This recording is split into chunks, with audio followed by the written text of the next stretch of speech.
ឡូវប្រេងសាំងឡើងថ្លៃអីវ៉ាន់ឡើងថ្លៃឥឡូវមានតែកែបគ្រៀតទេបន្តគួយមកពេលបានអត់បាក់ប្រើលុយឥឡូវអីវ៉ាន់ឡើងថ្លៃសាំងឡើងថ្លៃអីក៏ថ្លៃដែរទៅចាយើងរកស៊ីបែបធម្មជាតិវិញអត់បាក់ប្រើលុយប្រើកាក់តែប៉ុណ្ណេះពេលបាត់អស់ស្អីឡើងមករកទៀតងាយនៅស្រុកស្រែយើងអត់ខ្វះទេផ្លែប្លុកដាំខ្លួនឯងក្តាមកែបអីយើងដល់រកចាប់មានអត់ចា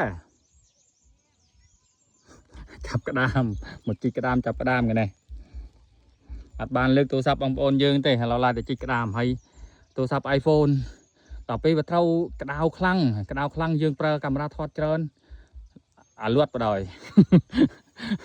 អន់មកអន់ iPhone សាក់16 Pro Max ទៀតណាគុណភាពចប់ iPhone ចាញ់ក្តៅតែក្តៅខ្លាំងវាឲ្យយើងចុចអីទាំងអស់ឲ្យយើងសម្រាប់អត្តនោម័ត